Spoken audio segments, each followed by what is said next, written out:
Black Star Network is here. Hold no punches. I'm real revolutionary right now. Support this man, Black Media. He makes sure that our stories are told. Thank you for being the voice of Black America, Rolling. Stay black. I love y'all. All momentum we have now, we have to keep this going. The video looks phenomenal. See, there's a difference between Black Star Network and Black-owned media and something like CNN. You can't be Black-owned media and be scared. It's time to be smart. Bring your eyeballs home. You dig?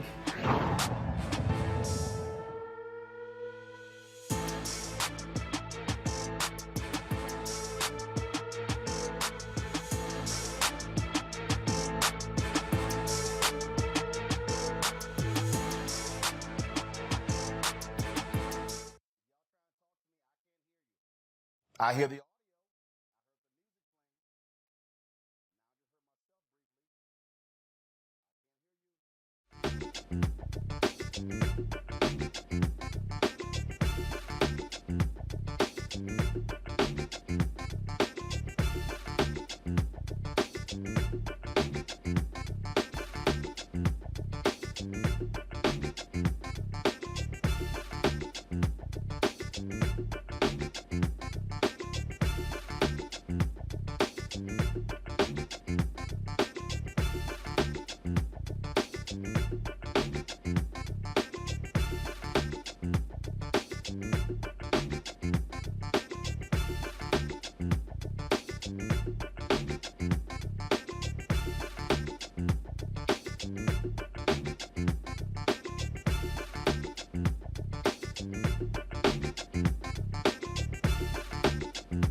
March 26th, April 26th, 2022. Roland Martin Unfiltered, broadcasting live from Las Vegas for the National Association of Broadcasters. We're streaming live, of course, on the Black Star Network. The name of the officer who killed a Congolese immigrant in Grand Rapids, Michigan, his name has been released by the police department. We'll tell you who he is and show his face. Also, the first black man to serve on the presidential security detail has received a pardon along with 70-plus others by President Joe Biden. The California ACLU, they have filed a lawsuit against a school district claiming proposed school closures are discriminatory against black and brown students. Folks, not only did Xavier University of Louisiana become the first HBCU cheer squad to win a national championship, they received the highest point total ever in NAIA National Championship history. We'll talk with the coach and some of the national champion members. Also, folks, in tonight's Marketplace segment, a black undergarment company that's ready to fit everyone. And in our in memoriam, a longtime saxophonist for Earth, Wind & Fire has passed away. We'll tell you all of that. Folks, it's time to bring the funk on Roland Martin Unfiltered on the Black Star Network. Let's go. Whatever the biz, he's on it. Whatever it is, he's got the scoop, the fact, the find. And when it breaks, he's right on time and it's rolling. Best believe he's knowing. Putting it down from sports to news to politics. With entertainment just for kicks, he's rolling. It's on go, roll, y'all. It's Roland Martin, yeah. Rolling with Roland now. He's funky, he's fresh, he's real, the best, you know he's Roland Martin now.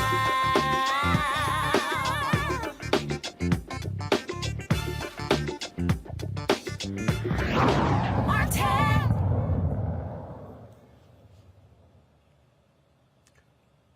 Christopher Scher, that is the name of the officer in Grand Rapids, Michigan, who shot and killed Congolese immigrant Patrick Lyoya. during 3 weeks ago in a traffic stop. Shot him in the back of the head. Grand Rapids Chief Eric Winstrom had declined to name the officer immediately after the incident, but changed his mind late Monday evening. Here's the statement explaining why. In the interest of transparency, to reduce ongoing speculation and to avoid further confusion, I'm confirming the name already publicly circulating, Christopher Shura, as the officer involved in the April 4th officer-involved shooting. Beginning this week, as required by law, the Grand Rapids Police Department will be releasing documents in response to requests made under the Freedom of Information Act relative to this incident.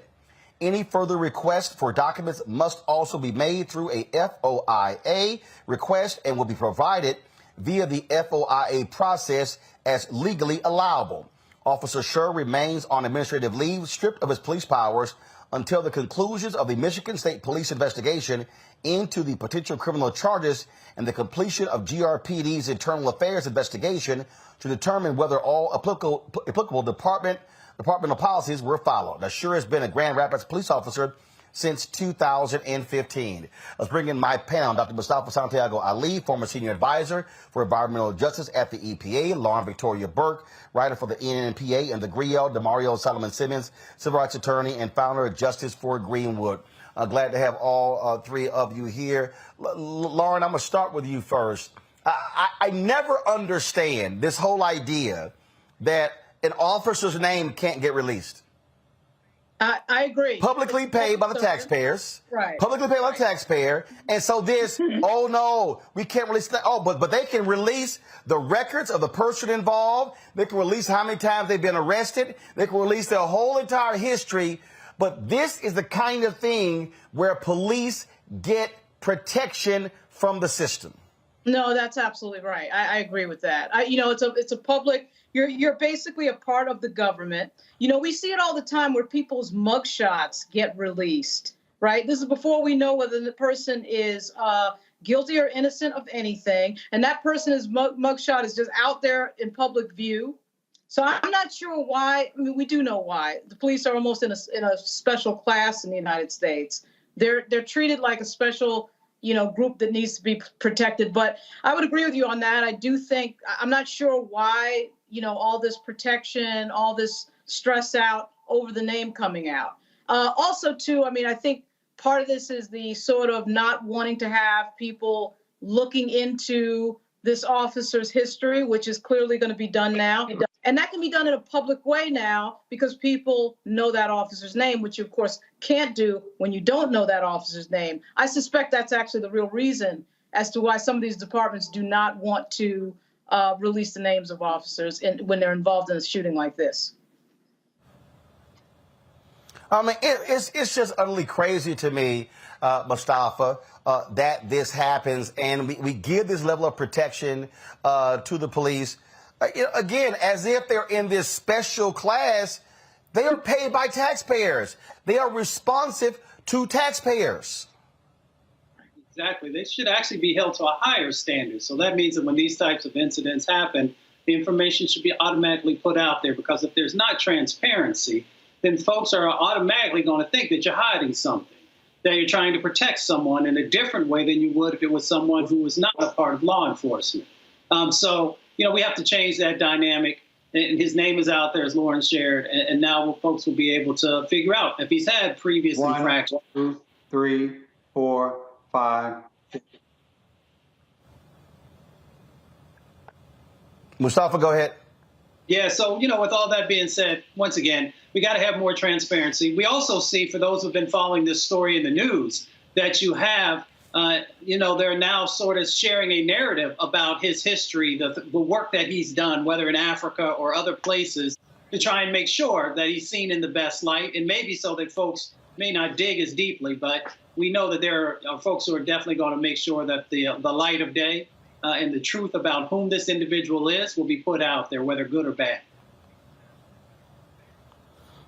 This is one of the things that we talked about last week, Demario. Again, the level of protection that is provided to police officers, the fact that the shooting took place 3 weeks ago, and now we're hearing and seeing who this officer is.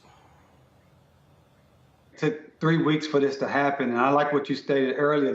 And what Mustafa stated, These people are not in a special class, and they should be held to a higher level. They are public employees. And it does not matter what this individual's background is and how many black babies he's adopted or how many times he went to the inner city to give out free turkeys. The fact of the matter is that he was on top of an unarmed individual and executed him, shot him in the back of the head, period, point blank. That is absolutely something that someone should go to prison for. He should be fired already immediately. It's a particular crime, and we need to delve deeper into that police department to understand what's going on with a person like that can actually be on the force. What type of background does he have in policing that this person can be on the force? So I'm looking forward to getting more information.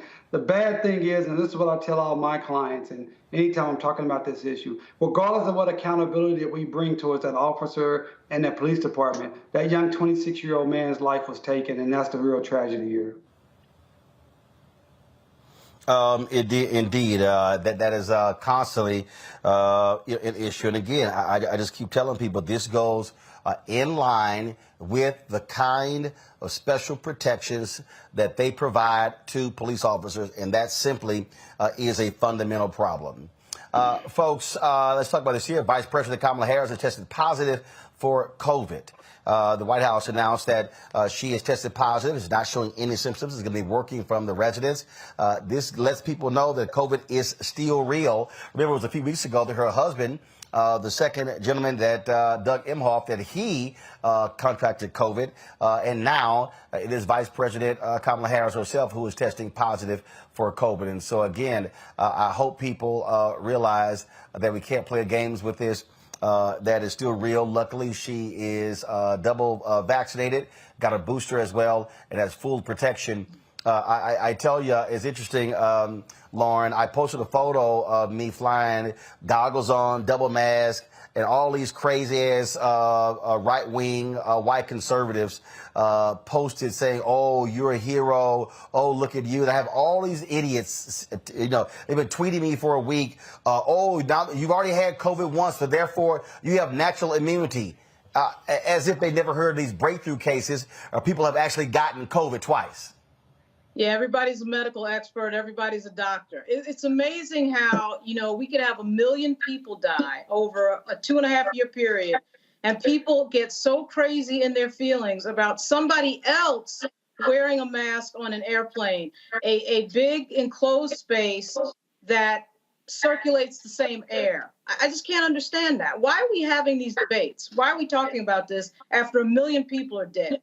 It's embarrassing. It's crazy. And it's amazing how, and then, we'll probably end up talking about Twitter later, but I think so much of what drives this is social media and people's endless narcissistic need to be commenting on everybody's life and everything and every piece of synapse that comes to their head about everything. But why are you caring about what somebody else is doing on an airplane with their mask? It's like, mind your business. Like, why is that a thing? It's amazing. And the thing here that I made clear to Demario, and I said, if y'all don't like it, y'all all can kiss my ass. These people are utterly idiotic. They've been sending me nasty tweets.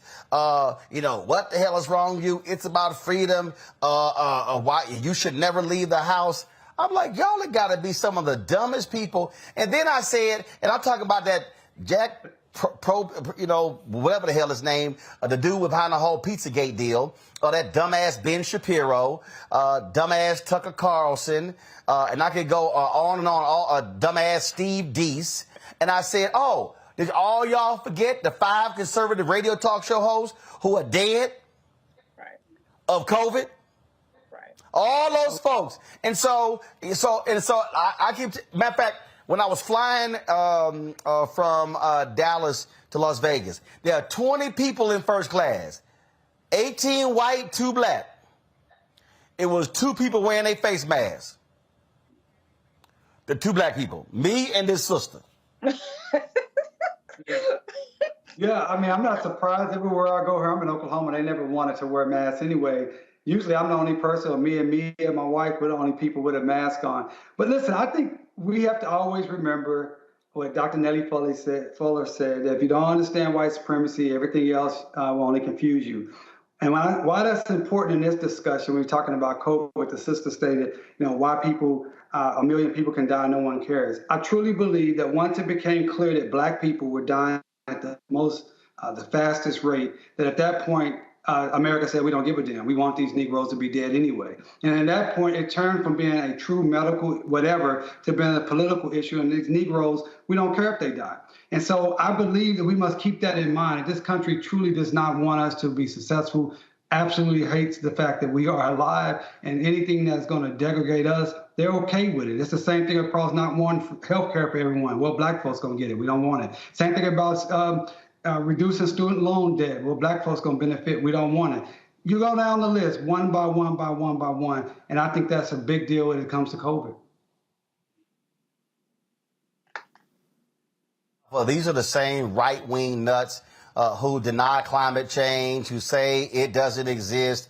And I made it clear, I ain't listened to none of you fools about anything dealing with COVID. And if y'all white folks want to run out here and you want to get COVID and get sick, and the bottom line is we don't know how COVID, the long-term impacts on our brain, on our heart. I can't stand the fact that I got it in December, and I damn sure not trying to get it again.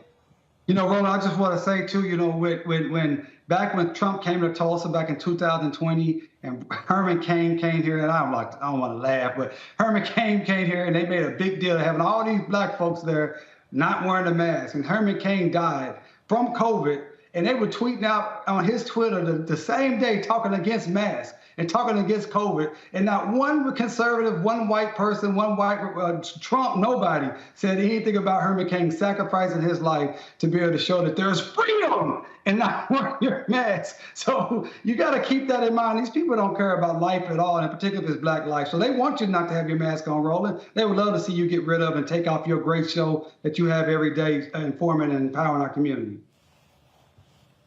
And you're absolutely right. They were sitting here, Herman Cain dead, and Phil Valentine dead, Mustafa. We can go down the line. And these folks still sitting here being dumb, acting as if this is no big deal. And guess what? It's their families that regret it. How about that fool in Texas who was leading marches and protests against mandates, against masks, 3 kids, wife pregnant, his dumb ass get COVID, and he did.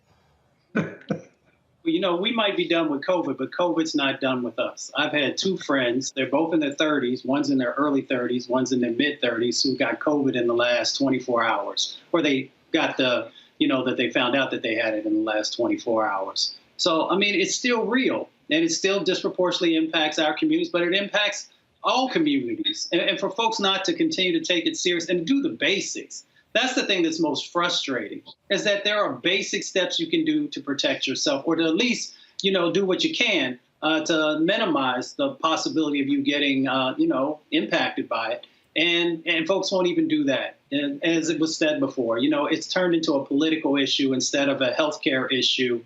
And we're going to continue to lose lives, and we're going to continue to get folks sick until we get serious about what the science says and not what Twitter says or Instagram says or Facebook says. It's absolutely crazy. All right, folks, got to go to a break. We come back. We'll talk the first African-American Secret Service agent on the presidential detail pardoned by President Joe Biden. We'll tell you about the other pardons as well. Folks, you're watching Roland Martin Unfiltered right here on the Black Star Network, live from Las Vegas. Don't forget, if you're watching on YouTube, hit that like button, y'all. We should easily, in the first hour of the show, exceed 1,000 likes. If you're on Facebook, hit the like button, hit the share button as well. If you're watching on the Black Star Network, love to see your comments. Download the Black Star Network app. Our goal is to get 50,000 downloads by May 1st. Only a few days left. Please download to Android phone, Apple phone, Android TV, Apple TV, Roku, Amazon Fire TV, Xbox One, Samsung Smart TV. Also, please join our Bring the Funk fan club, where all of your dollars make it possible us to do what we do. P.O. Box 57196, Washington, D.C., 20037-0196. Cash App is $RM Unfiltered.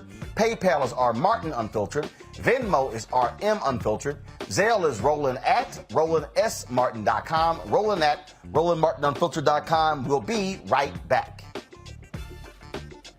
On the next Get Wealthy with me, Deborah Owens, America's Wealth Coach, financial literacy. Without it, wealth is just a pipe dream. And yet, half of our schools in this country don't even teach it to our kids. You're going to hear from a woman who's determined to change all that, not only here, but around the world. World of Money is the leading provider of immersive financial education for children ages 7 to 18. We provide 120 online and classroom hours of financial education. That's right here on Get Wealthy on Black Star Network. This week on The Black Table with me, Greg Carr, reparations. Is it finally time? Two of the country's foremost authorities on the subject will join me to try to answer that very question. A powerful installment of The Black Table with me, Greg Carr, right here, only on the Black Star Network. You want me to do something crazy, but I don't know what to do. I'd rather just sit here. Hi, this is Cheryl Lee Ralph, and you are watching Roland Martin, Unfiltered. I mean, could it be any other way? Really? It's Roland Martin.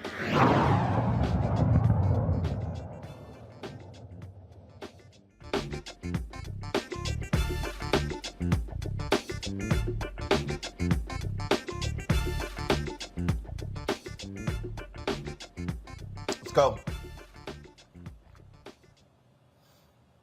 All right, folks. President Joe Biden grants clemency to 78 people today, with 3 receiving pardons. One person receiving a presidential pardon is 86-year-old Abraham Bolden. He lives in Chicago. He's the first black Secret Service agent to have a presidential detail to serve, to be on a presidential detail. This took place, of course, during the Kennedy administration. In 1964, Bolden was convicted of attempting to sell a copy of a Secret Service file. He has maintained his innocence for decades. The other 2 pardons and 75 commutations are for nonviolent drug offenders serving long sentences. President Joe Biden says there are new job training measures and grants to help people re-enter society. Lauren, I need to understand, okay, you know, this is now 15th month of Biden presidencies. Why taking so long? Okay, I guess 78. I mean, Jesus, use your power. Yeah, I think that he'll probably accelerate that. I really think that what happened with Joe Biden is that when he first came into office, he was hit with the COVID stuff. And the COVID thing, the American Rescue Act, all that stuff, they just were totally immersed in that. And I just think they're now getting around to figuring out, oh, that's right, he can pardon a bunch of people.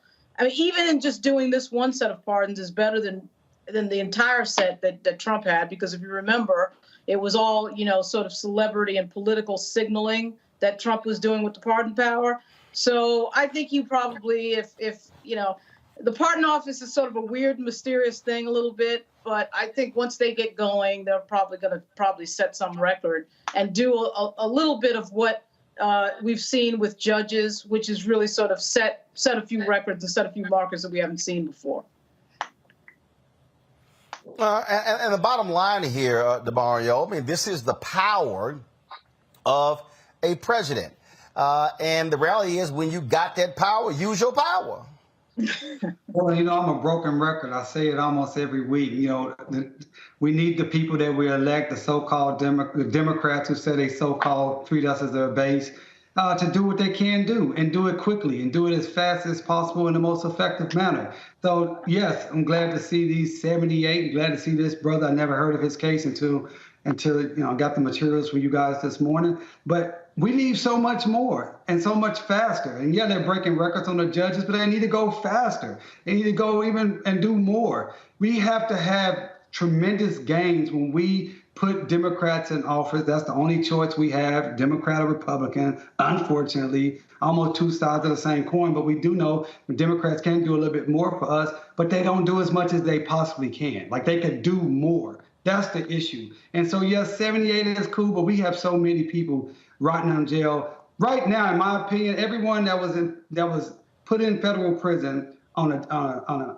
unequal powder cocaine or crack cocaine, those people should be let out of jail. I'm sorry. I mean, I'm not for dope dealing and flooding our community with poison, but we know these people were put in jail with disproportionate sentences. So if they have completed their sentence that it would have been if it was powder cocaine, all those people should be let out of jail, in my opinion. Well, he makes a good point there, Mustafa, because when we look at exactly what happened here, I mean, this nation and its onerous drug laws hurt the black community in a significant way with this whole idea of just throw folks in jail, and lock them up. Now, granted, the president only can issue pardons for federal crimes. Of course, only 10% of those who are in prison are on the federal level. 90% are on the state and county level. Right. Well, Trump gave 237 acts of clemency. We should make sure that record is shattered. And I agree with Demarion. I'm one who believes that, if there are folks who are in federal prison because of marijuana charges, and I don't smoke marijuana, but I also understand the disparities that have existed, and folks being locked up. And now you got law enforcement who actually got all the license for these new dispensaries, that we should make sure that those brothers and sisters receive this type of opportunity to be free. And then let's hook them up with those resources that President Biden has talked about, allowing people to re-enter. So let's let them re-enter by creating, new businesses and entrepreneurial opportunities, especially in the areas that actually, since they had expertise in that space, that got them in trouble in the first place. So I'm real clear that the president should be doing more in this space. Again, this is one of those things that, righting the wrongs of the past. That's important. One of the things that, again, we talk about the First Step Act, that implies there's supposed to be a second step. You have right now, Lauren, conservatives who don't have an appetite for making any changes. Some are still whining and complaining about the First Step Act. Are you seeing anything or hearing anything on Capitol Hill where Democrats are going to try to make some kind of move in this election year before the midterms on a second criminal justice bill? No, I haven't heard that. I'll be on Capitol Hill tomorrow. What will sort of delay the day tomorrow is Madeleine Albright's funeral is tomorrow at 2:00. But at any rate, no, in answering your question, I have not heard that. And really, more broadly, I don't really see a strategy coming from the Democratic Party yet for the midterms. I'm trying to figure out exactly what that is. There's a few candidates that seem to want to do the whole routine of finding the magic unicorn conservative voter that's going to somehow magically vote Democrat. We saw a little bit of that from Abigail Spanberger last week, who's in a new district in Virginia, a heavily minority district in Virginia, talking about how defund was a stupid message and effectively repeating what Joe Biden said at the State of the Union, which was to make this big point that, wow, that defund idea was really, really stupid. Well, I'm not sure in a 20% state like Virginia who you're trying to attract, but your number one voting bloc is Black women. And at some point, the Democratic Party needs to actually pretend that matters when they want to win elections. I mean, it's like, do you want to be right with your friends and Jim Carville and these people, or do you want to win an election? And I don't know that they've figured that out yet. So I don't see a strategy yet, but that's nothing new for the Democratic Party, quite frankly. And when it comes to justice reform, they're all over the place because they want to be on the side of cops, but they don't want to really listen to their number one voting bloc and the concerns that they have around policing. So that's a huge problem that has to be figured out. And again, what you're dealing with is you're dealing with folks on the right, DeMario. Oh, my God, all the crime in America. And so you white Democrats get scared. Oh, my goodness, we got to go hard, on this whole issue. That's what this thing is all a response to, when the fact of the matter is this nation still needs to have a massive criminal justice reform because we are locking way too many people up in prison. And the answer to every one of our problems in America is not throw them in the jail and throw away the key. Once again, Dr. Nellie Fuller said, if we don't understand white supremacy, everything else will confuse us. The 13th Amendment outlawed enslavement. The first section, but the section allows enslavement for those who committed or convicted of felonies. This is part of the process. This is part of the re-enslavement of Black people, in particular here in America. So the Democrats have shown time and time again that they don't really care about Black folks. Black folks, unfortunately, we're pretty much held hostage. We don't have anywhere else to go. You can't go over to the Republicans. I mean, by the very nature of someone saying they're conservative, what are they trying to conserve? Conserve racism, conserve Jim Crowism, conserve enslavement, conserve redlining? No, thank you. We're smart enough not to want to be over there. So it makes us have a very difficult time here. We have to spend all of our energy trying to force those who we elect to do what's right. It's not easy. It's not even fair, but it's what we have to continue to do. And the last thing I will say about mass incarceration, I think a lot of people don't realize how much money it is for people to make in mass incarceration. So it's not just that this is something that, we're locking too many people up. There are people making millions of dollars off of it. So I used to be a lobbyist for a think tank, a progressive think tank here in Oklahoma. And I got to see firsthand that the lobbyists for the private prisons and look at their contracts. Do you understand that these private prisons get contracts with states that say you have to give us 95% occupancy, 10 plus years, 15 plus years, whatever may be the time, and they have to pay for that regardless if they bring down the prison population? I mean, it's some really insidious things that's built into this system that the Democrats will not, and to this point have not done the necessary work to change the structure that's necessary to be changed. Mustafa. We got 2.2 million people who are in jails and prisons and detention centers across our country. We know that our current system does not work.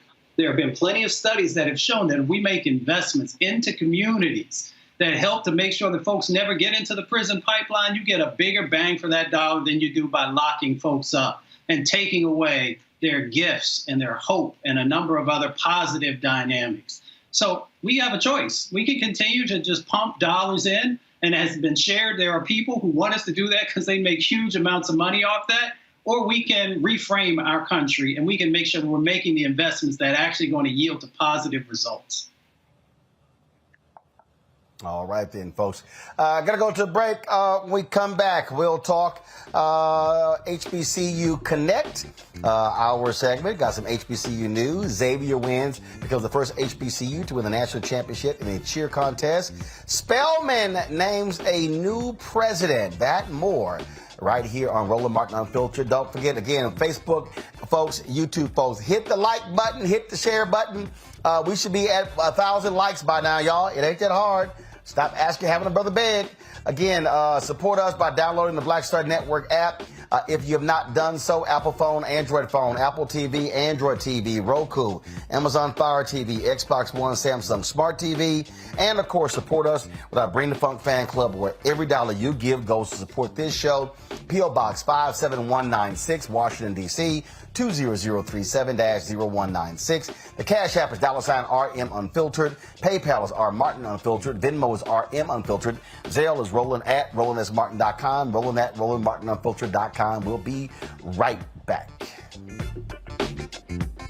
I'm Dr. Jackie, and on A Next, A Balanced Life, it takes a village to raise a child, and truer words have never been spoken. If you're raising a child, you know that it's a blessed challenge like no other. Even more so if your child has a disability. We'll talk to parents and our expert panelists about the best way forward for your child to help you maintain your own sanity on A Next, A Balanced Life with Dr. Jackie on Black Star Network.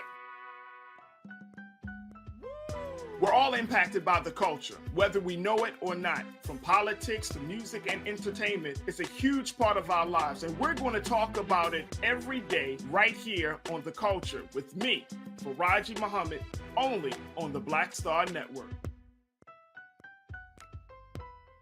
Hey everybody, it's your girl Nat'l. So what's up? This is your boy Earthquake. Hi, I'm Chaley Rose, and you're watching Roland Martin Unfiltered.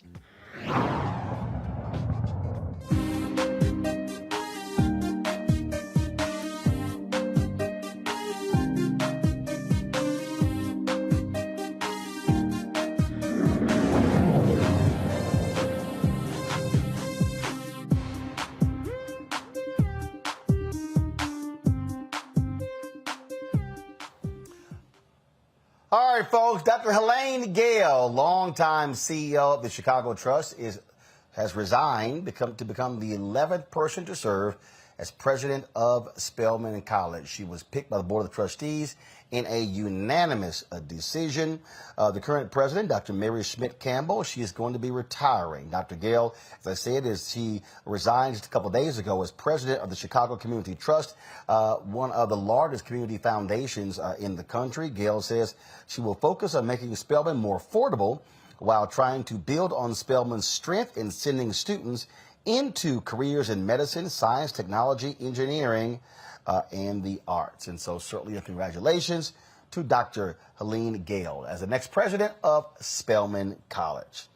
All right, folks, Xavier University in New Orleans, they're more known for turning out students who go into science, becoming doctors and scientists. Well, this year, they became the first HBCU ever to win a national championship in cheering. This took place, of course, in the NAIA competition. They also achieved the highest point total ever in the event's history. Joining us right now is head coach Glenn A. Caston. He joins us right now, along with cheer captains Teddy Reed, Madison Clay, Agyaman Yaboa. They join us. How y'all doing? Is that right? Is it Ya? Yes, that's right. Okay. Don't pronounce the rest. Oh. It's pronounced Agyaman Yaboa. Agyaman Yaboa. Got it. All right, cool. My folks did not give me the phonetic spelling like they were supposed to do. It's all good. So let's get right to it. First of all, how many folks were y'all competing against? Whoa. So we competed against 14 other teams at the competition, but there were about 85 teams throughout our season that we saw in some type of capacity. So you're going through this, and so take folks through these cheer competitions. Of course, a lot of people, might have seen the movie Bring It On. But just give us a sense of what y'all had to go through and endure. Ooh. Teddy? Well, at competitions, so for the most part, we would all walk in, we would check in at first. And then as a team, we would get ready, put our last minute, everybody would get taped up. We were all pretty much hurting at this point in the season. And then we would go into warm-ups, do our warm-up. We would have go through our stunts, go through tumbling, jumps, pyramid. And we always made sure we had dance so that we could get our energy up before we actually went on the mat. Then this is us in the tunnel, and that's when we would prep each other, and we have this saying called day by day, and that's when I would get the team rallied up to make sure everybody was ready to go out there and kill it. We would make sure we gave each other our last minute, you got this, I know you can do this, I believe in you, and then we would go out on the mat and kill it. So that's kind of what we did every competition. Yeah. And our season starts. Madison, what is the makeup of? I'm sorry, go ahead. No, we're just saying that our season starts really early. While we're on the mat for only 2 minutes and 30 seconds, we start preparing for this in August. So it is a long process to get to this point. While it's only a 2 minute, 30-second routine, we're really prepping and using our full year to get us ready. So, Madison, first of all, what's the classification of this squad? Are they mostly juniors and seniors? Is it a young squad? We're very young right now, so we're only losing 3 seniors who were on the mat this year. So that's good for us. So hopefully next year we'll bring home another title. So yeah, we're a very, very young team. Teddy's graduating. They're part of my first class of scholarship athletes for cheer. So we're excited to have, all 3 of them. Oh my God, all 3 of y'all. Don't make me cry on the camera. So all 3 of them are a part of our senior program for next year. So yeah, we're going to lose a lot next year, but this year we're still solid. So Madison, y'all, and Teddy, now, were either of you on championship winning squads in high school? No, when I was in high school, we only had one competition at the end of the year, and we got like third. So. Yeah, I actually went to a smaller cheer gym, so we didn't have as much. We had resources, but we weren't to this level. Right. Yeah, I also cheered in high school and an all-star with Maddie, and we were competitive, but not as competitive as we were now. I feel like we've all seen growth since our freshman year with Coach Glenn. And prior to this, what was the highest Xavier ever placed in a competition? So this year, Roland, I got to tell you, we went undefeated. We went undefeated this year in our preseason and at regionals. And last year, we were also regional champions and also went undefeated throughout our season. At nationals, previously we only scored. We were 5th place last year at nationals, so we knew what we needed to do this year to come in to take the title. So we worked really, really hard, fine-tuning things. We worked really, really hard on our stunts to increase our difficulty. We're used to winning, just not at this level. Questions for my panel. Lauren, I got a feeling you were not on the cheer squad in high school. Oh, no, not at all. I'm watching. I'm on the side watching. Okay, you don't have to worry about me competing with you. I'll tell you that. I was wondering the same thing that you'd asked Roland about how well you guys had done in previous years, but also who did you beat? Who did y'all beat this year? Who came in second and third? Indiana Westland was second, and then St. Ambrose, they were third. The way that it works, there's a day 1 score and a day 2 score. So day 1, we're actually in second, and St. Ambrose was in first.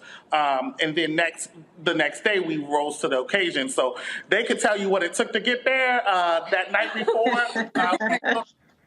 I made sure that we were at practice and fixing those small mistakes so that we knew that when we walked into the next day, we had a competitive edge. Legit, we were supposed to go out to dinner, and I was like, dinner's in the hotel. We are practicing tonight. So just... That's great. That's great. Thanks so much. Yeah. It's all really close. First of all, I go to DeMario next, and DeMario, you didn't actually play much on the football field, so you probably spent more time watching cheerleaders. So you probably have What's your question? See, DeMario, that's why you're muted. Can you hear me now? We can. Yeah, now we can hear you. He hating on me because I'm an Omega and I went to play football at University of Oklahoma. We used to spank A&M all the time. So that's why he be hating on me. No, y'all didn't. No, y'all didn't. Hey, what's wrong with watching cheerleaders? What's wrong with watching cheerleaders? I think that's a pretty good thing to do. Listen, This is an amazing story. It is. The point is you were not playing. But go ahead and ask your question. See my old ring. You don't get we have them too. Look, we got them too. Hey, DeMario, you see this ring? Alpha. Let me talk to the cheerleaders, man. Let me talk to the champions. And DeMario, just so you know, tomorrow's my 35th Alpha-versary. So you better go and ask your question before it get funky up in here. See how he be doing. Let me talk to these championship women and this championship coach. I'm proud of all of y'all. Y'all bringing it home to an HBCU. That's what's up. And I like what you said, Coach. Second place, you need to get your team together. I ain't gonna ask you what you said because you can say it on TV, but I know you did what's necessary so it could come out. I'm just proud of you all. And as athletes, my wife was a cheerleader, and as an athlete, do you guys still find that people don't understand how much athleticism it takes to do what you do? And then you talked about your injuries. Do people not understand the type of injuries, the sprained ankles, the knee twist, ACLs? Talk a little bit about the sacrifice that you have to do, and it's not just about football and basketball players dealing with those type of injuries. I would say I think a lot of people don't see it as much of a sport since it's so fun to watch, and we're smiling like other sports, right? Since it's also a performance, but we've had so many injuries. I've personally had 3 concussions, so It's a dangerous sport as well. It's just also entertaining. Also, to add on to that, I feel like most people don't realize that cheer is never out of season. So even though we might not be competing, we're still cheering on basketball and volleyball. And when basketball's over, then we're showing up to the baseball games. And when baseball's over, then we're getting ready for our season. So there's never really an off period.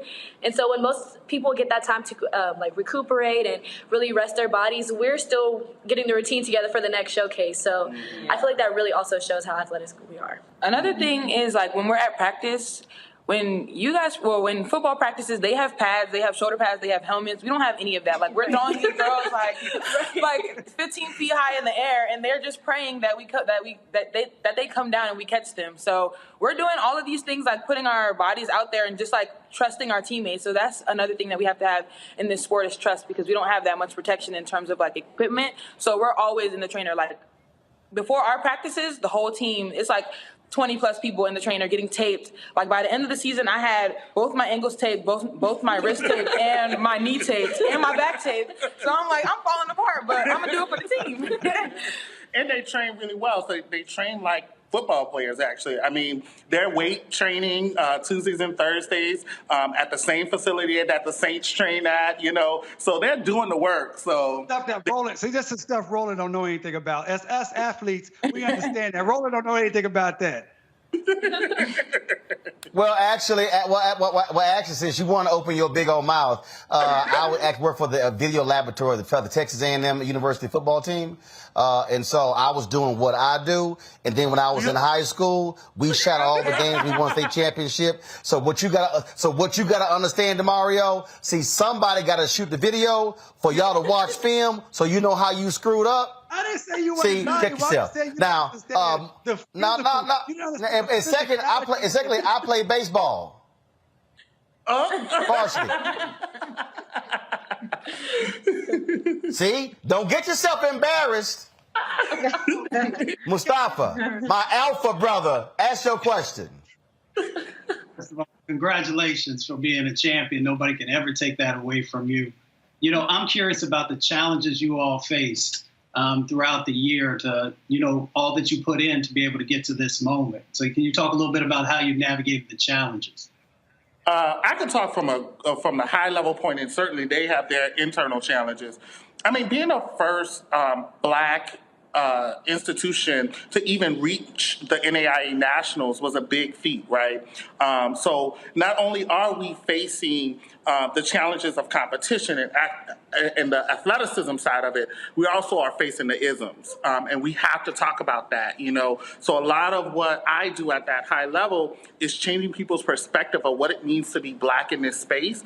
As you all know, cheerleading, if you look on TV, it's not a Black-dominated sport, and for many times and many opportunities have been stripped away from Black teams, from Black athletes. So my job really at that high level is to really sell their greatness.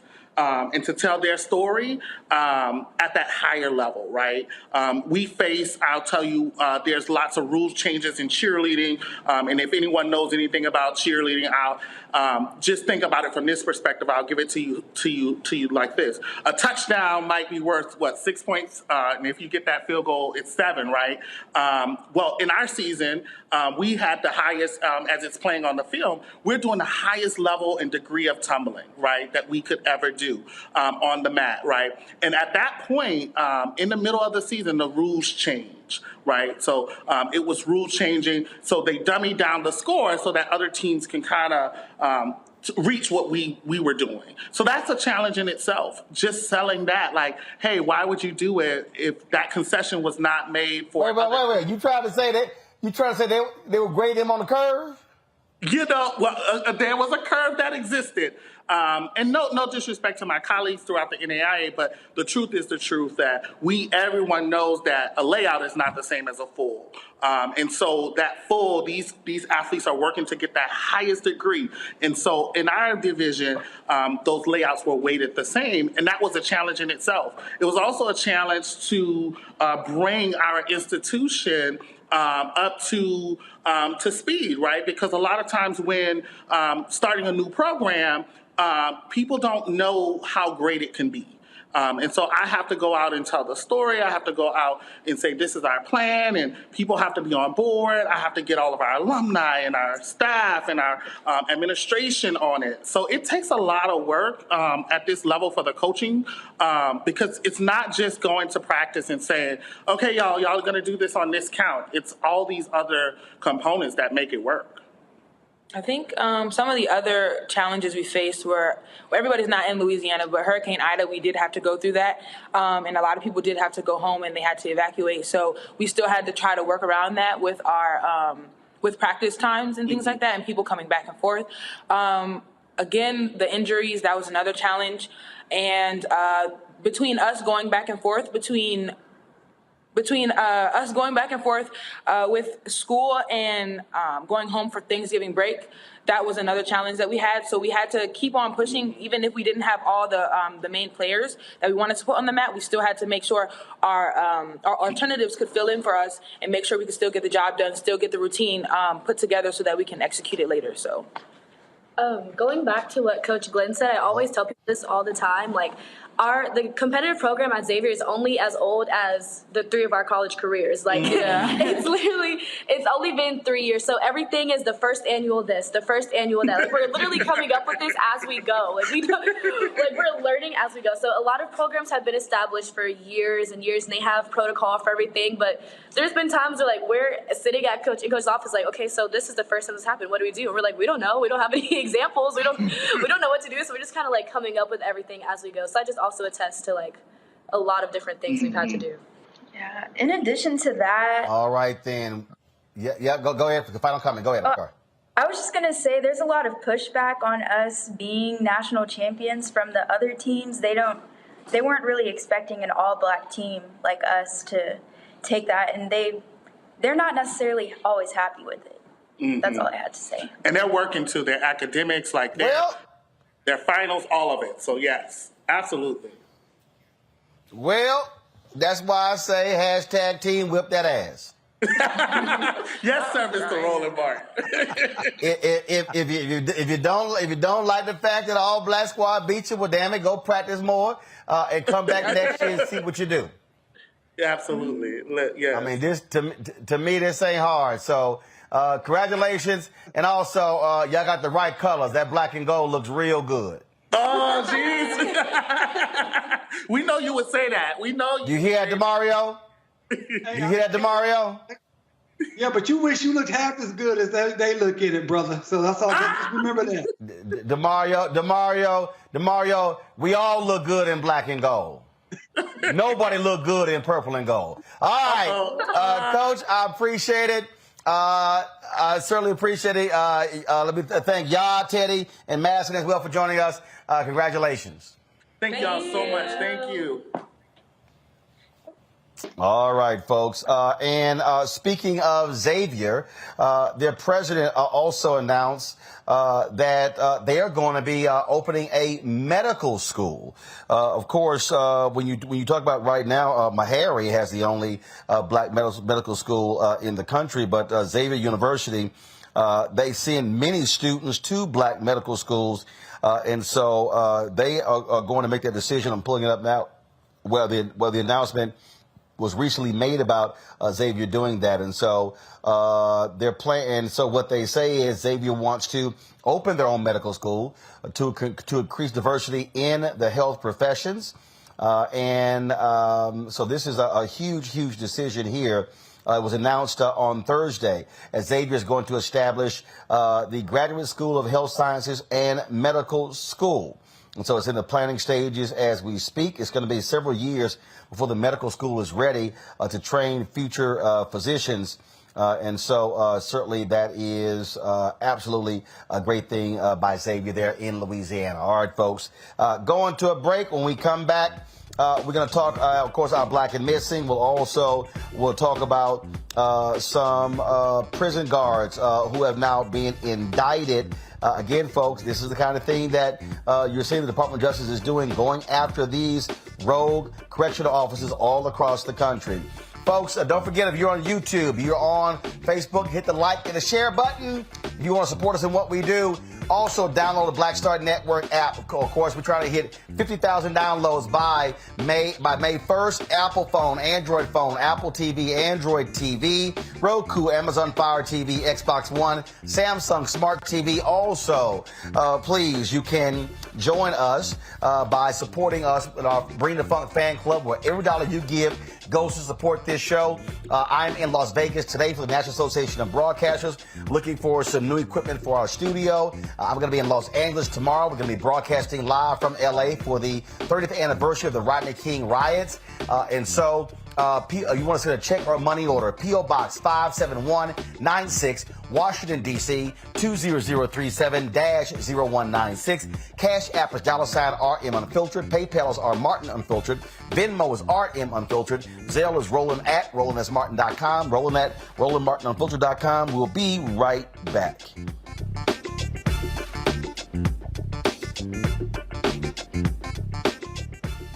When I first moved to LA, me and Joe lived together, right? And that was a big blessing because I didn't have to worry about paying rent. You know, Right. out here struggling, doing my thing, and that was a big, big help. And then when I moved out, I think that's when I saw the division, because I think Joe felt like I didn't need him anymore. Right. And it wasn't that. It was like, I'm a grown-ass man, two grown-ass men. But actually, that is true. You don't need him anymore. Right. When you grow up, first of all, when you grow up, it's like, hey, you help, and this time you get your ass out the house and go do your own thing. Right. He didn't want me to move out, but I'm like, you know what? At the time when I moved out, I mean, what? Were you paying a light bill? I wasn't paying anything. And I said, you know what? I need this responsibility. It's gonna make me work harder in my career if I know I got rent to pay, I got bills to pay. I was paying a cell phone bill, that was it. Right. No, but Joe was treating me like a little butler, because I'm telling you, I was like Benson. I'm telling you, man. Please fetch me some water. He was using Jedi mind tricks. Yo, man, you still make them good grilled cheese sandwiches you made when you was little? No, you don't. Next thing I'm at the stove, flipped it, and then it dawned on me, trick me again, got me again.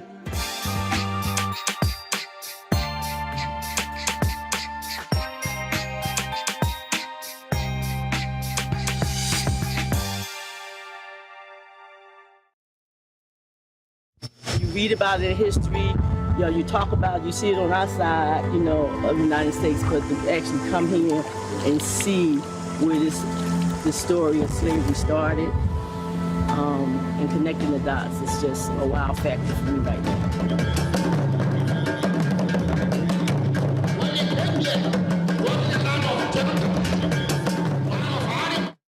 Dark inside. You might not see too much, but you're gonna feel everything. Just imagine to see prisons in the yard in the United States.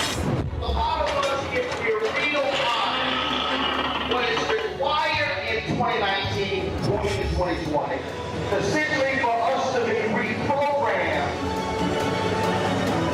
from what they taught us needs to be removed and extracted. It just doesn't make sense that the richest continent in the world should be inhabited by the poorest people in the world. Part of that is by design. A very tragic part of our whole existence. And I'm not blaming anybody for it, but if you look at most characterizations of being of African descent in the world, it's with these kind of tags. Always say, you're gonna do a lot of shopping. They go, oh, I don't think so.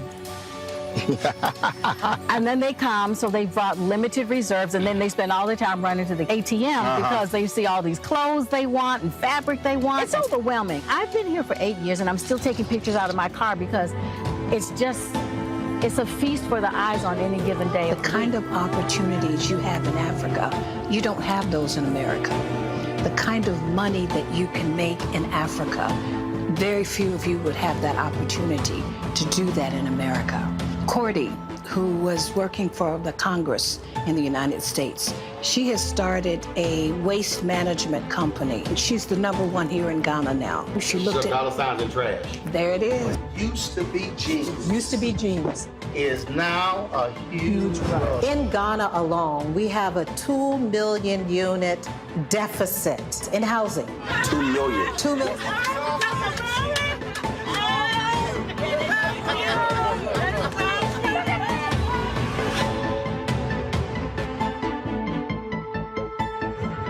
7 of the 10 fastest growing economies right now are African nations. Why in the world would we not be trying to figure out how to connect? Because the Lebanese are, the Chinese are, everybody else is doing it. We will be crazy to do it. And it's with people who look like us. We will be crazy to do it, crazy to do it, crazy to do it.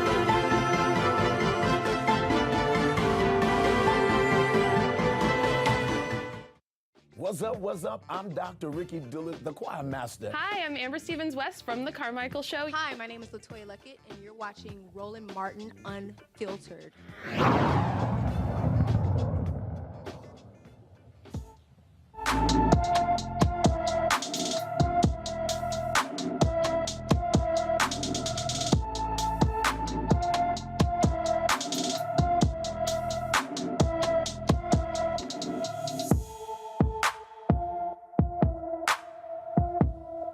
Anita Hill Maynard has been missing from Kansas City, Missouri since April 18, 2022.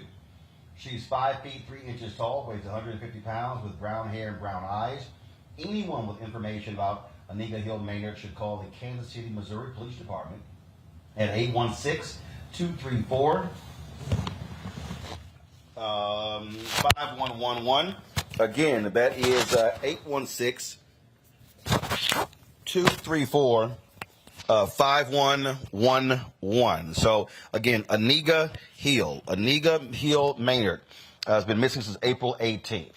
All right, folks. A judge has thrown out 44 more convictions tied to a notorious Chicago sergeant who regularly framed people for drug crimes they did not commit. More than 170 black defendants have seen their drug convictions in cases tied to former Sergeant Ronald Watts and his tactical unit get dismissed. Watts and another officer pleaded guilty in 2013 to stealing money from an FBI informant. Watts received a 22-month prison sentence. Now, here's what's funny, Mustafa. We always hear these folks talk about, oh, respect the blue lives matter. You look at this thuggish cop. There was a police officer in Baltimore who was on the stand a few weeks ago who talked about how they were shaking folks down and stealing money from drug folks, just notorious. So you notice you never hear the FOP, all the folks blue, saying anything about thug cops like this. Did nothing but crickets after they've ruined people's lives. Think about all those folks who were innocent, all those years that they lost with their families and being able to be in a job and being able to build wealth for both themselves and their families and their communities that was taken away by someone who told lies to garner their own wealth from individuals. So, 22 months for doing all that damage. I mean, I don't care if you're black, white, whatever color you might be. You deserve to spend a significant amount of time for all the damage and trauma that you created by the actions that you intentionally did. Lauren, again, when we hear these cases, all the people, that's an aberration. This goes to the police mistrust, to have this cop literally framing people. Absolutely. I can't imagine that there wouldn't be a massive class action of some type and people suing for civil damages on that. Probably going on for obviously over a decade or so. It is a really amazing thing what these states get away with and what some of these jurisdictions get away with regard to damaging an individual's life many years over and sometimes decades. We see a story, every few weeks of somebody who's been in jail wrongfully convicted. And then many of these states have set up situations where they are under no obligation to in any way make any of those people whole. And it is outrageous. And of course, many of those individuals are black men. And so somehow or another, they're able to get away with this. I have absolutely no idea how they're able to get away with it. They should be sued, the department should be sued, the city should be sued, and everybody else that was involved for damage. And those damages would be well into the millions. I'm sure DeMario can speak on this a lot better than I can, but it is outrageous. DeMario, I mean, it's crazy to read this story and see the kind of damage that this thug cop inflicted in his tactical unit inflicted on people. Yeah, and Sister Lauren, I'll tell you how they can continue to get away with it, because again, the Department of Justice allows it. As we talked about earlier, and we talk about every week, the federal government is abrogating its responsibility to protect us from these type of police departments. And when I say these type of police departments, this is the model from around the country. Believe me, this is not an aberration. This is not a bad apple. The system is bad. It's a corrupt system. It's built out of slave catchers, and it rewards this type of behavior. It rewards and protects these type of officers. I see it each and every day. People having their lives destroyed, people being put in jail, losing their jobs, or just complete BS. I would say something stronger, but I'm trying to be cool. And I want to say another thing. This is another example. I say this all the time. I'm a broken record on this. People say, oh, we need more black cops. We need more.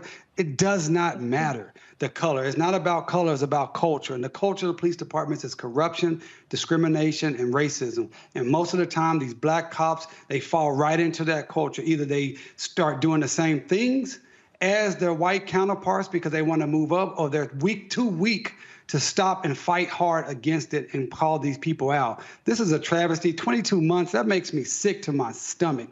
This individual should be in jail for the cumulative amount of time he put individuals in jail. And yes, there will be lawsuits, but those lawsuits will be pennies on a dollar when you're talking about time in prison, time away from your family, time away from your career, and just time locked up. It's ridiculous. It's outrageous. And I'm, again, calling on the Biden administration and Department of Justice to do their job quicker, faster, more aggressively, more efficiently. Folks, let's now go to Alabama, where a former Alabama prison officer has been indicted on federal charges of assaulting 3 inmates and then submitting a false statement after the incident. Lorenzo Mills is accused of hitting inmates with a wooden baton in October 2020. Mills is also charged with making false written statements. He is facing a statutory maximum sentence of 10 years in prison for each civil rights charge and 20 years in prison for the obstruction of justice offense. This is the thing here, DeMario. We often talk about law enforcement and police abuse. And we are seeing now, with Kristen Clark leading the Department of Justice Civil Rights Division, just so many cases of violence being committed against people by corrections officers. Yeah, again, I have a lot of experience in this, representing individuals who've been killed in jail or their families and beaten in jail, and also understanding it from a state level of funding. So I'll say here in Oklahoma, for example, you're talking about people in the jails who usually come from these small towns where they place these jails to prop up these small white towns, their economies, by putting these jails in there, putting black folks and poor folks in these prisons. And then you can just have a high school, basically 18 years old, 20 years old, and you become a prison guard in some of the worst locations in America. It's outrageous, and again, it's ridiculous. And the Department of Justice is doing some things, but again, they're not doing enough. I think last week, the Department of Justice announced that they were finding that prison down in Mississippi, I think it's Parchman Prison, was going to say Parchman was a violation of civil rights. Well, it took them 3 years to make that determination when 3 years ago, 8 or 9 people got killed in a span of like 10 days. It should not take that long for the Department of Justice to come in and do a proper investigation and shut these prisons down. It should not take years and years and years. It should be much, much faster. They should ask for much more money. They need to more than double the staff at the Department of Justice, and they need to do what they can do, what the law allows them to do. I am dealing with them right now on some cases, asking them to do some things that they just dragging their feet. I have a call tomorrow, in fact, on an issue where it's just been dragging their feet. So they need to move faster. People's lives are at risk. People's liberty are at risk, and it's destroying black people. Mustafa? I mean, the physical abuse that happens inside of prisons and jails is just, there's an epidemic that goes on. I've worked with some folks and I've talked to others, we don't do enough about it. There are over 390,000 correctional officers across our country. Imagine that. And yet we only hear about a handful of these types of egregious actions that happen every year. And it's because of great attorneys like the one that we have on the panel and others who are willing to lean in and continue to push and fight.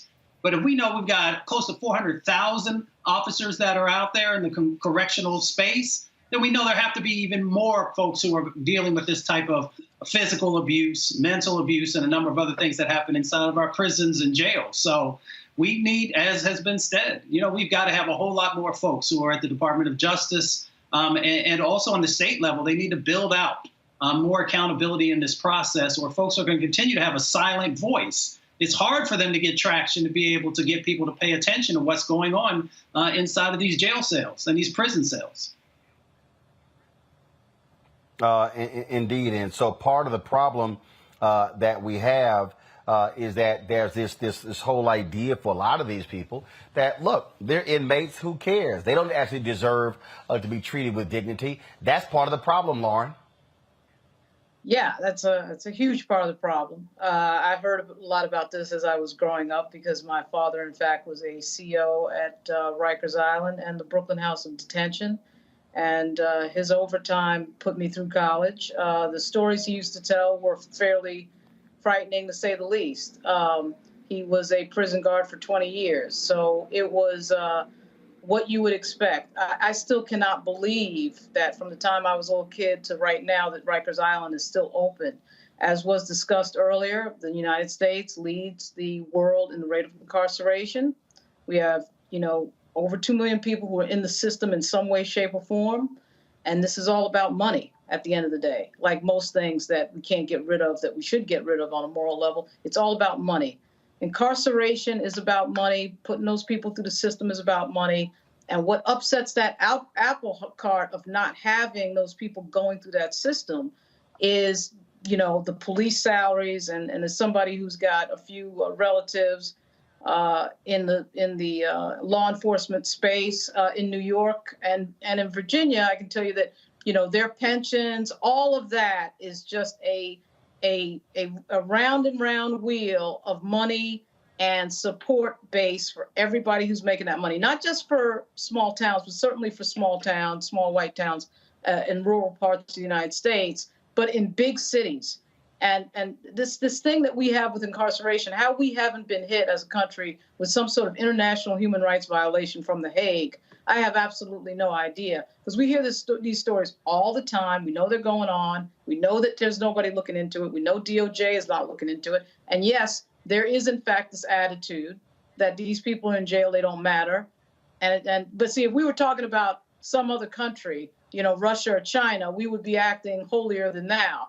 But we have a massive problem in the United States with how we think about people we incarcerate and the fact that this is all about cash. Lauren, that is so on point. Oh, sorry. Go ahead, bro. I'm sorry, bro. No, DeMar, go ahead. Go ahead. I was going to say, Lauren, you were so on point when you said we talk about other countries. Everybody talking about, our democracy and human rights. America doesn't believe in human rights, particularly of black people. America doesn't believe in democracy, particularly for black people. And this is a great example of it. Right here in Oklahoma, we lock up more people, more women than any place else in the world in Oklahoma. And we do it each and every day. And again, it is all about money. And it's all about, when I say the DOJ can do more, here in Oklahoma City, Oklahoma County Jail is one of the most notorious. It's like a Rikers Island. 10, 12, 15, 20 people die there every year. I had a case where a client of mine, the prison guard set him up to get beat up by a rival gang, and they killed him. And once we dug into that case, we found that since 1995, the DOJ has been documenting the civil rights abuses in that jail, where the jails don't even lock, where they're eating, feces is backing up into the jail cells, where they're eating, they don't have a functional kitchen. They have to feed them out of the just transports. It's ridiculous. And guess what? That's a jail. These people are not convicted. These people have just been charged with a crime. And guess what? Most of those people are there because they're poor. They can't pay the bail to get out of jail. So these individuals are being deprived of their civil rights. The Department of Justice have known this since 1995, yet they won't shut that jail down. That jail is still ongoing today. People are still dying in that jail today, just like Rikers Island, and it's a travesty. This is why I'm so hard on the Department of Justice and the federal government. It is the federal government that has to move in, utilize its awesome powers, stop sending, well, I'm gonna say stop sending. If you can send billions of dollars to Ukraine, and you can jump to the forefront to protect Ukraine, well, damn it, we need you to spend billions of dollars on our communities right here because you're the one destroying them. Jump to the forefront for our people because we built this country and we deserve it, and we're taxpayers today. That's my position. All right, folks, let's talk about this case out of California where the ACLU of Northern California, they're filing a lawsuit against the Oakland Unified School District, claiming the district's new school closure plan disproportionately discriminates against black and brown students. The school board intends to close 7 schools and merge 2 others. At least at 4 of those schools, the population is over 50% black.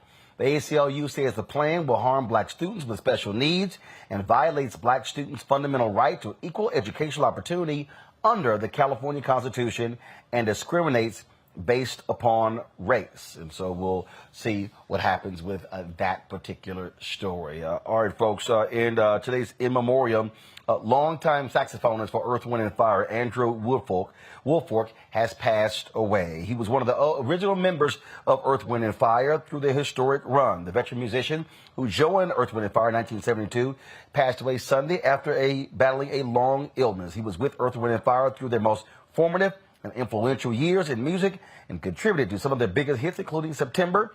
Andrew Woolfolk is an ancestor at the age of 71. All right, folks, when we come back, we will have our marketplace segment where we focus on black businesses. A black undergarment company. Oh, y'all wear underwear. Might as well support a black-owned company that makes the undergarments. We'll talk to them next. You're watching Roland Martin Unfiltered right here on the Black Star Network.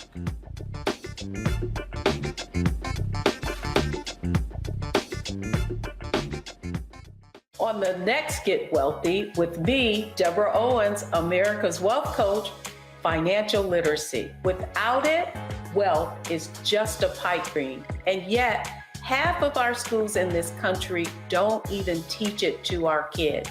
You're going to hear from a woman who's determined to change all that, not only here, but around the world. World of Money is the leading provider of immersive financial education for children ages 7 to 18. We provide 120 online and classroom hours of financial education. That's right here on Get Wealthy on Black Star Network.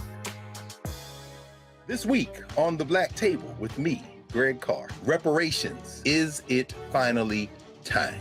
2 of the country's foremost authorities on the subject will join me to try to answer that very question. A powerful installment of The Black Table with me, Greg Carr, right here, only on the Black Star Network.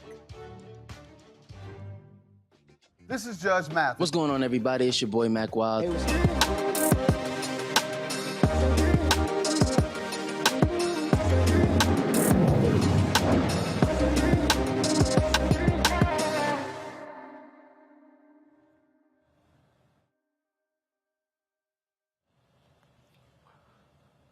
All right, folks, every Tuesday we focus on black-owned businesses in our marketplace segment. And today we're talking about a black undergarment company called Aurora DC.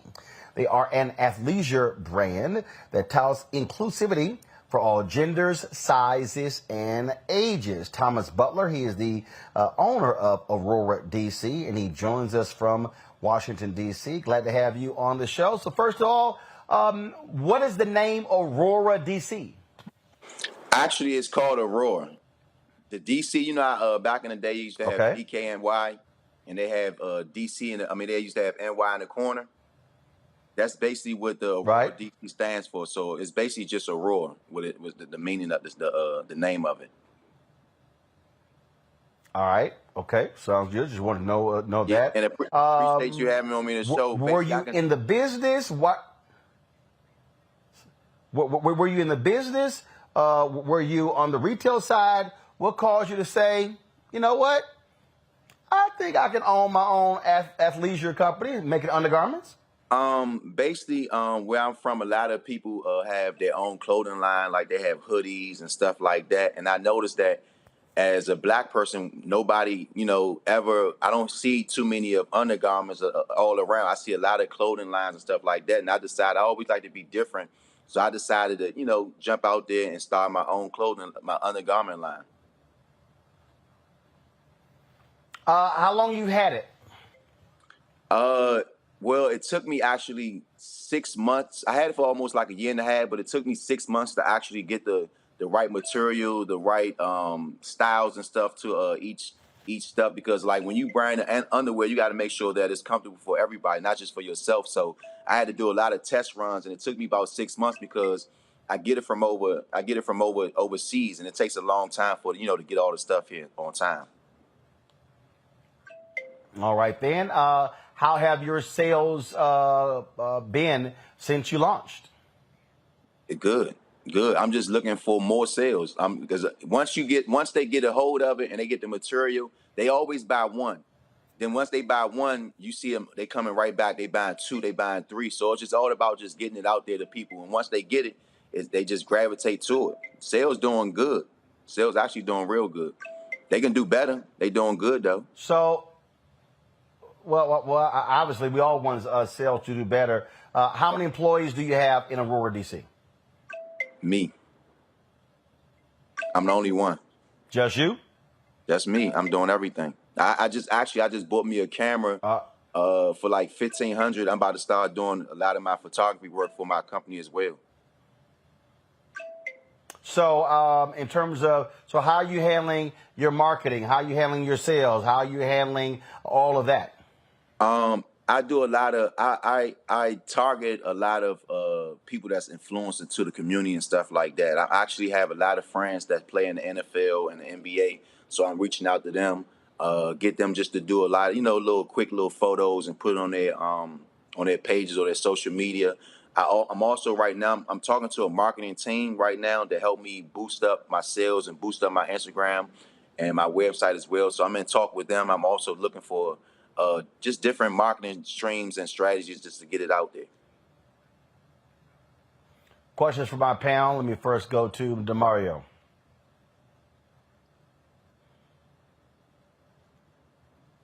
I can't hear you.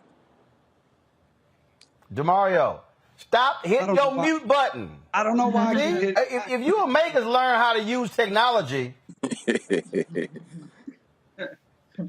Hey, brother. Where are you located? Washington, D.C. Okay, so you're in D.C. And when you said I was just kind of interested when you were saying, hey, it took me 6 months to figure it out. Were you like trying on different pairs of drawers and they were like, this is too scratchy. This ain't this. Nah, I got a lot of friends. And what I did was I got a lot of samples from the vendors I got. I gave them out to my friends and I'm the type of person I love constructive criticism. So like if you tell me you don't like it and it's this and that, I'm gonna go back to the drawing board and make sure it's perfect. So it took me actually 6 months to get the designs. It was nothing. The designs was easy, but it took me at least about 6 months just to get the proper brand, the branding, the stitching, and all that stuff like that, the material. But when I got it, it's good. It's good to go now.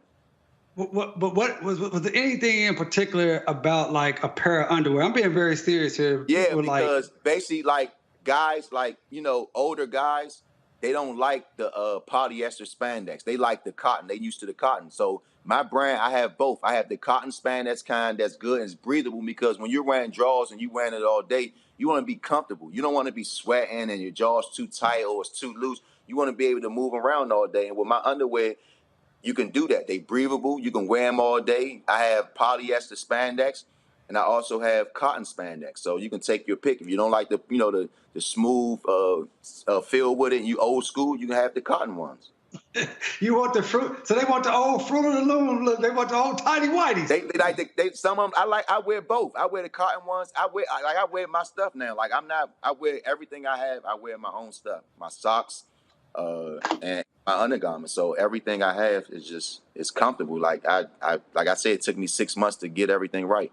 And it was worth it though. I didn't rush it because I didn't want to have a product come out and I'm trying to target a certain area and to target certain people and my product is not good enough with the rest of the competitive that's out there. So if I'm trying to come out there and take over, I got to make sure my stuff is good.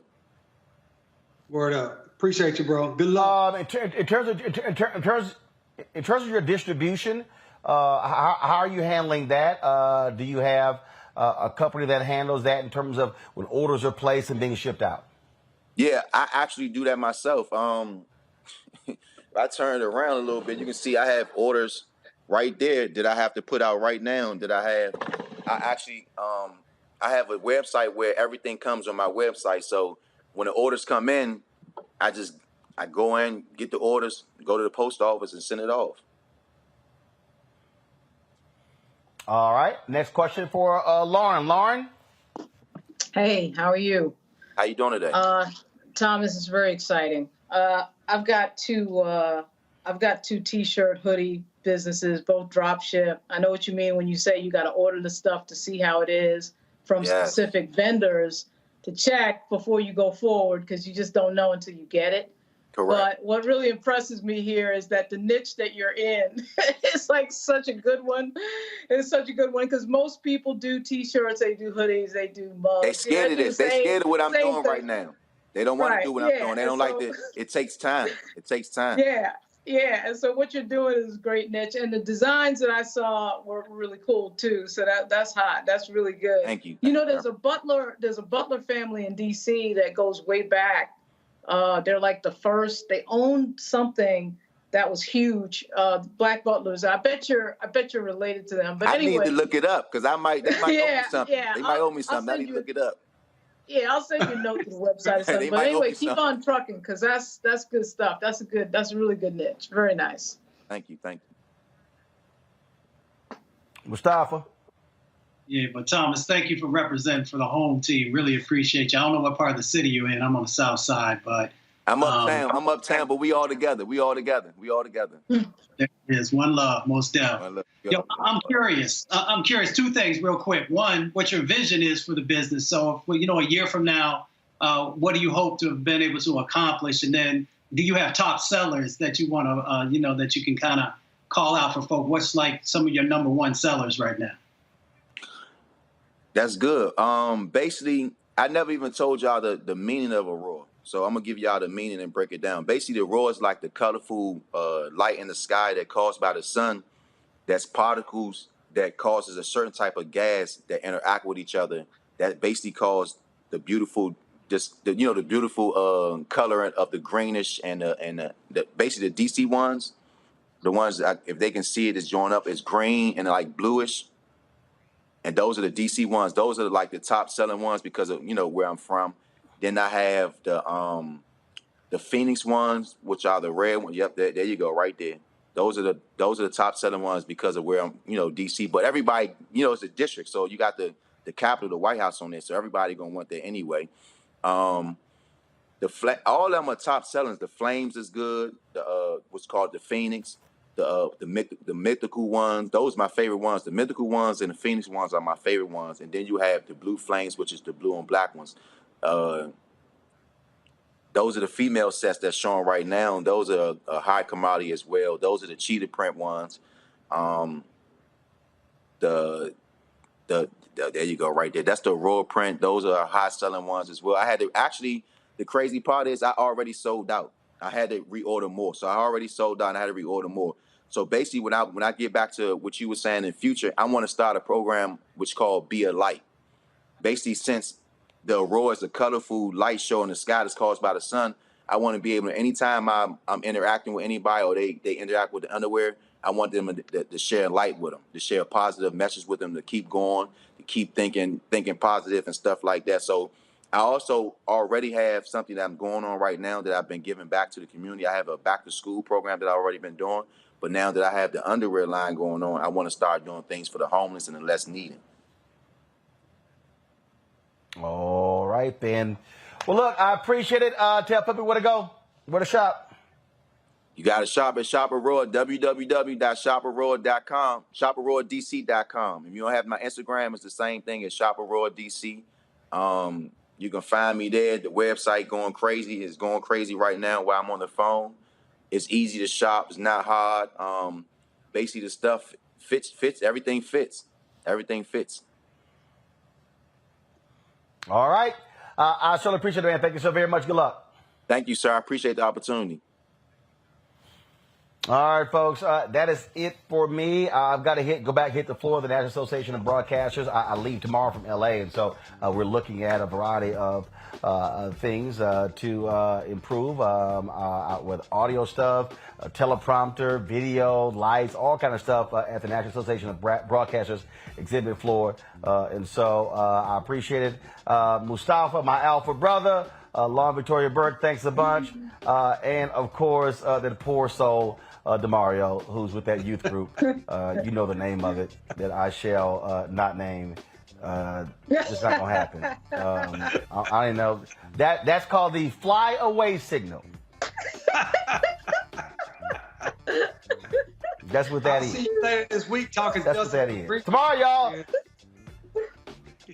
What? I said, I'll see you later this week talking Justice for Greenwood, our upcoming lawsuit. We'll talk about it later this week. No, we're not. I can only tolerate you once a week. All right, y'all. I will see y'all from Los Angeles tomorrow. Of course, tomorrow's my 35th Alphaversary, and so y'all know it's going to be all 06 tomorrow. You know how we do it. All right, folks, don't forget to support us in what we do. Download the Black Star Network app. Of course, available on all platforms: Apple phone, Android phone, Apple TV, Android TV, Roku, Amazon Fire TV, Xbox One, and Samsung Smart TV. And be sure to join our Bring the Funk fan club, where every dollar you give goes to support this show. Send your check and money order to P.O. Box 57196. P.O. Box 57196. Washington, D.C. 20037-0196. Cash App is $RM Unfiltered. PayPal is R Martin Unfiltered. Venmo is RM Unfiltered. Zelle is rolling@rollingsmartin.com. rolling@rollingmartinunfiltered.com. Don't forget also, you can go back and watch the show, the Black Star Network app. And you can also download our podcast from the iHeartRadio Network podcast, from their podcast network. So download the Roland Martin Unfiltered podcast as well. And so, we are on all these platforms. Y'all know how we do it. Ain't nobody else doing what we do. And so we got some great things lined up, and I can't wait to be able to unveil those things to you. So again, I appreciate it, folks. I'll see you tomorrow right here on Roland Martin Unfiltered. Ho!